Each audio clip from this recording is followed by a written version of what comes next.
उम्मीद है कि बहुत अच्छे से होंगे। तो ये रहा आप लोगों के लिए फिल्म रिव्यू और बुक रिव्यू का फॉर्मेट। देखिए, याद रखिएगा, इसमें बहुत मेहनत लगी है मुझे। पिछले 2-2.5 घंटे मैं इस पर मेहनत कर रहा हूँ। बाय गॉड मैं बता रहा हूँ किस तरह से मैंने चीज़ों को अरेंज किया है, कोशिश किया पूरी समझाने के लिए कि किस तरह से बुक रिव्यू और फिल्म रिव्यू लिखा जाता है। उस चीज़ को आपको समझना है और प्लीज़ मेरी मेहनत जो है उसको बेकार मत करिएगा, ठीक है।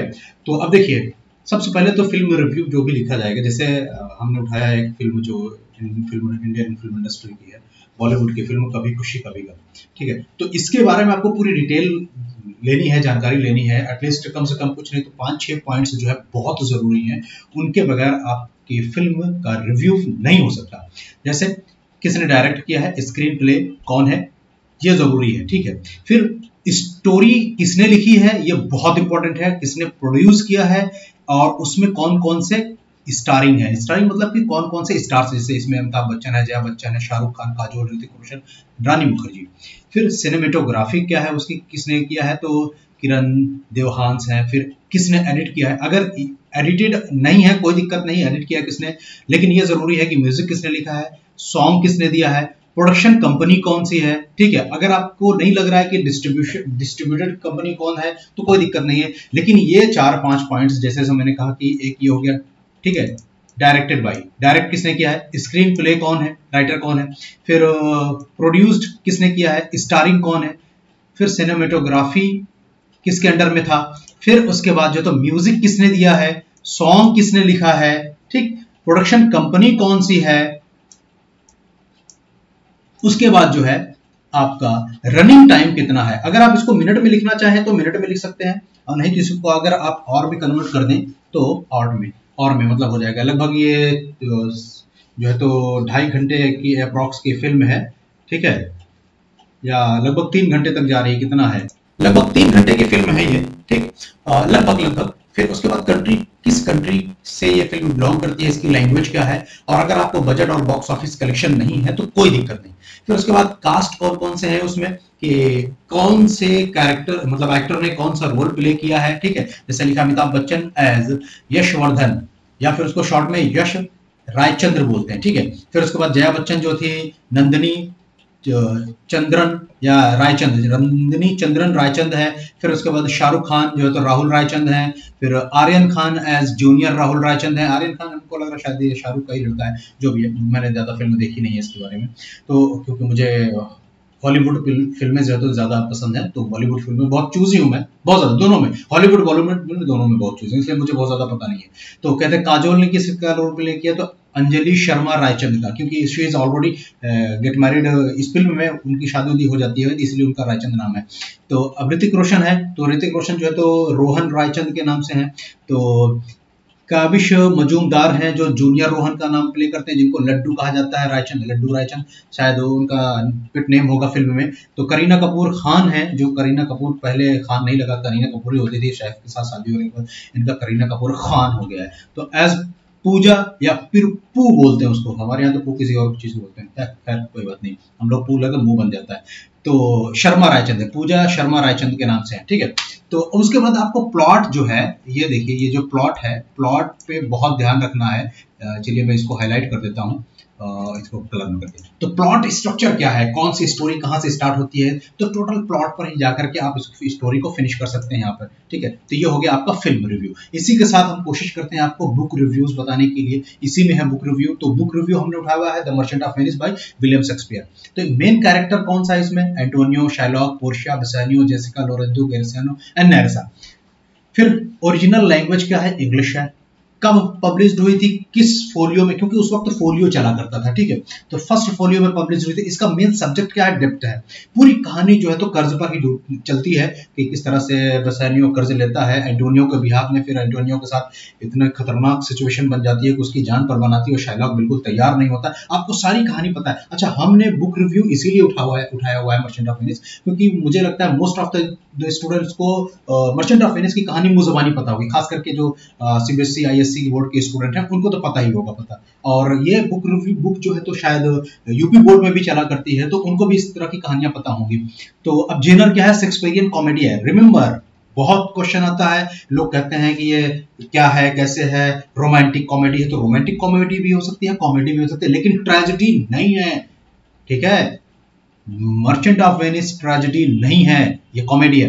तो कैरेक्टर्स कौन कौन से हैं इसमें, यहाँ तो आपने कैरेक्टर्स में बता दिया, लेकिन कैरेक्टर्स जो है कौन सा क्या है उसके बारे में थोड़ा इन्फॉर्मेशन देना जरूरी है। तो एटलीस्ट इस इतने कैरेक्टर के बारे में आप इन्फॉर्मेशन दे जरूर सकते हैं, ठीक है। यहाँ पर मैंने कोशिश किया है कि लगभग सारे कैरेक्टर्स के बारे में बता दूं आपको, जैसे ग्रेसियानो नेरेसा, पहले एंटोनियो बेसानियो, ग्रेसियानो नेरेसा, लोरेंजो, पोर्शिया, नेरेसा, फिर उसके बाद देखो नेरेसा का दो बार नाम आ गया, ठीक है, इतनी हस्बैंड ऑफ नेरेसा है, ठीक है। फिर उसके बाद जो है तो बाल्थाजर कौन है, चलिए इसको हम जो है तो थोड़ा सा साइड में कर देते हैं, सॉरी पूरा साइड में हो जा रहा, नहीं हो रहा, कोई बात नहीं, चलिए अभी उसको सेटिंग बाद में करेंगे। पोर्शिया है, फिर नेरेसा कौन है, ठीक है, फिर उसके बाद बाल्थाजर है, स्टेफनो है, शैलॉक है, जेसिका टूबल है, लैंसलॉट गोब्बो है, ओल्ड गोब्बो है, लियोनार्डो है, ड्यूक ऑफ वेनिस है, प्रिंस ऑफ मोरक्को है, प्रिंस ऑफ एरोगन है, सेलेरिनो एंड सेलेनियो है, फिर सेलेरियो है। तो इस तरह से मैग्निफिकोस ऑफ द वेनिस ऑफिसर्स हैं, इस तरह बहुत सारी चीजें हो जाएंगी उसमें, ठीक है, जेलर और सब है।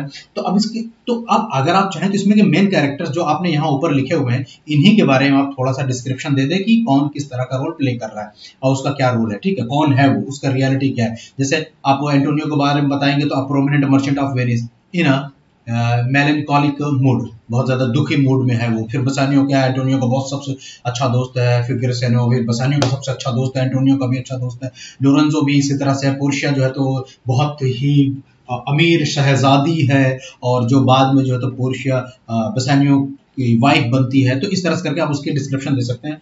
फिर प्लॉट समरी स्टार्ट होती है, पूरा आप जरूरी नहीं है कि आप एक्ट वाइज और क्या बोलते हैं सीन वाइज आप उसकी प्लॉट समरी लिखिए, आप एक एक्ट को लिख सकते हैं, एक एक्ट को आप पूरे एक पेज में लिख सकते हैं, तब पर भी आप का जो है, देखिए याद रखिएगा, अगर मैं बात करूंगा मर्चेंट ऑफ वेनिस की बहुत सारी बुक्स हैं, आपकी मर्जी आपके ऊपर है, तो कहीं ना कहीं सीन्स जो होती हैं ड्रॉप होकर के फिर से दोबारा दूसरी सीन स्टार्ट होती है।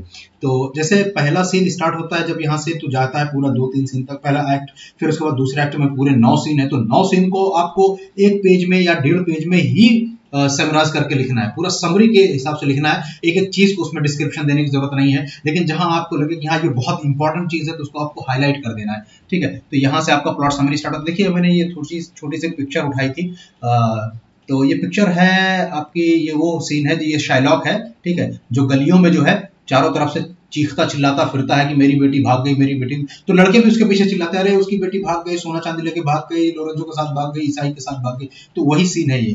तो अगर आप चाहें तो इसको, कुछ बच्चे बहुत ज्यादा क्रिएटिव होते हैं, वो इस तरह की चीजों को उसमें बना सकते हैं, अगर आपको समझ में आता है तो उस पर मार्क्स बहुत मिलते हैं, बता रहा हूँ फुल मार्क्स मिलेगा। आपने कहीं कुछ गलतियां छोड़ दी, कमियां छोड़ दी ना, कोई दिक्कत नहीं, अगर आपके पास आर्ट है, टेक्निक है ना, तो आप बना सकते हैं। अच्छा दूसरी चीज, अगर आपके पास नहीं भी है ना, तो अगर आपको कहीं बहुत सारी चीज उससे होता तो नहीं है, बड़ा मुश्किल है, तो इस तरह के आप जो है पेजेस जो है उसमें पेस्ट कर सकते हैं, उससे होता नहीं है, होता नहीं, मैं बता रहा हूँ होता नहीं है, नहीं आज तक कभी हुआ है, लेकिन अगर आप चाहें तो, अगर आप अथॉरिटी इजाजत दे तो आप उसको कर सकते हैं, लेकिन अभी तक तो ऐसा हुआ नहीं है, ठीक है। तो दूसरा, फिर उसके बाद ये पूरी कहानी चलती है, ठीक है, पूरी कहानी एकदम स्टार्ट होती है यहाँ से एंटोनियो से स्टार्ट होती है, बसानियो और उसके दोस्त उसको बताते हैं कि क्या बात है, कहाँ इतना परेशान हो, फिर उसको कहते हैं, उसको ऑप्शन देते हैं कि इसलिए परेशान हो कि तुम्हारे शिप्स जो है तो पूरी दुनिया में टहल रहे हैं, पता नहीं उनको वापस आएंगे नहीं आएंगे, तो कहता नहीं मुझे उसकी कोई टेंशन नहीं। फिर उसके बाद उसके दोस्त उसको बताते हैं, अच्छा तो इसलिए परेशान हो कि तुमको किसी से प्यार हो गया, तो कहता फी फी फी फी, देखोगे आपके बुक में मिलेगा, कहता है अरे क्या गंदी बात करते हो, तो फिर कहता है क्यों परेशान हो, तो उसी दौरान में उनके दोस्त जो बसानियो आता है, बसानियो भी बड़ा परेशान है, तो उसके बाद तो पूरी कहानी आगे चलती है, प्रिंस ऑफ एरागोन आता है, प्रिंस ऑफ मोरक्को आता है, पहले उससे पहले 4-5 प्रिंसेस आते हैं, और पोर्शिया जो है नेरेसा के साथ मिलकर के 5-6 को सबको भगा देती है, सबके बारे में इतना खतरनाक कमेंट करती है कि पता नहीं, कोई बताने से बड़ा खतरनाक कमेंट करती है, ठीक है। तो फिर उसके बाद मोरक्को आता है, अपने बारे में बहुत बढ़ा चढ़ा करके बात करता है, ठीक है, फिर वो भी चला जाता है, हार जाता है, कास्केट सिस्टम। फिर एरागोन आता है, वो भी हार के चला जाता है, कास्केट सिस्टम। अब फिर उसके बाद जो है तो उसमें स्टार्ट होता है आपका लैंसलॉट से कि वो बेचारा शाइलॉक का घर छोड़ करके भाग रहा है। तो इस तरह की चीजें आपको बहुत छोटे वे में लिखनी है। तो जैसे ये पोर्शिया है, मैंने पोर्शिया की फोटो उठाई थी, पोर्ट्रेट, मुझे अच्छा लगा तो मैंने कहा कि आप लोगों को भी जानकारी होनी चाहिए, आप लोगों को पता होना चाहिए। तो अब पोर्शिया के बारे में आपको पूरी जानकारी है, आपको पोर्शिया के बारे में लिखना है। अगर तरीका हो आपके पास ना, तो आपको छोटे छोटे कैरेक्टर्स से उनके बारे में, कैरेक्टर्स की जो क्वालिटीज हैं हर कैरेक्टर की, उसके बारे में आप लिख सकते हैं पूरा। उसके बाद ला करके आप रिंग एपिसोड जरूर लिखिएगा, ट्रायल एपिसोड जरूर लिखिएगा, मतलब कोर्ट एपिसोड, और उसके बाद ला करके यहाँ आप एंड कर सकते हैं पूरी तरह से, ठीक है, दी एंड।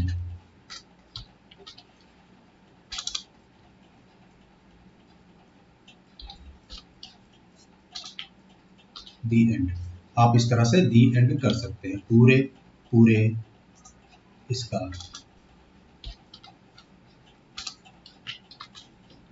तो ये आपका हो गया दी एंड। तो ये पूरी स्टोरी आपकी जो है ऐसे ही चलती है।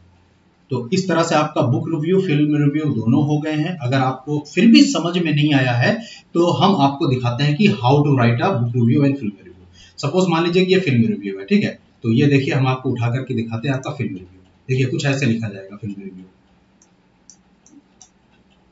ये देखिए फिल्म रिव्यू है, ये कहीं दूसरे हमने दिखाया हुआ था बच्चों को। तो ये देखिए Harry Potter and the philosopher's stone, तो हमने इसको हैरी पॉटर के बारे में लिखा था फिल्म रिव्यू। तो भाई ये देखिए कौन है, किसने लिखा हुआ है, स्क्रीन प्ले कौन है, प्रोड्यूस किसने किया, स्टारिंग कौन है, सिनेमेटोग्राफी किसका है, फिर उसके बाद पूरी प्लॉट समरी है। तो इस जा करके 3 से 4-5 पेज में जाकर के ये फिनिश हो जाती है। और उसी के बाद आपका आता है बुक रिव्यू। अगर बुक रिव्यू नहीं समझ में आता तो ये भी मर्चेंट ऑफ वेनिस के बारे में ही लिखाया गया था, ठीक है। तो इसमें कुछ और डिस्क्रिप्शन था कि भाई ये फर्स्ट फोलियो कब पब्लिश हुआ था, 1623 इस तरह से करके, ठीक है। तो शेक्सपियरियन कॉमेडी है, तो ये प्लॉट समरी पूरा चल करके ये भी 3-4 पेजेस में जाकर के फिनिश हो जाता है। तो ये रहा आपका बुक रिव्यू, फिल्म रिव्यू। आप बहुत अच्छे से तैयार कर लीजिए। ना समझ में आए तो फिर से मुझे कमेंट कर दीजिए, हम फिर से कोशिश करेंगे आपको समझाने की, बताने की। लेकिन प्लीज प्लीज प्लीज चैनल को लाइक कर दीजिए, कम से कम मेरी इस वीडियो को लाइक कर दीजिए, क्योंकि मुझे 2 से 3 घंटे लगे। बाय गॉड मैं बता रहा हूँ, मैं बहुत टायर्ड हो गया था, मेरा मन कर रहा था मैं नहीं बनाऊंगा, लेकिन फिर मैंने कहा कि यार बना करके डाल दिया जाए, बच्चों का फायदा हो जाएगा। Okay, thank you, have a nice day, bye.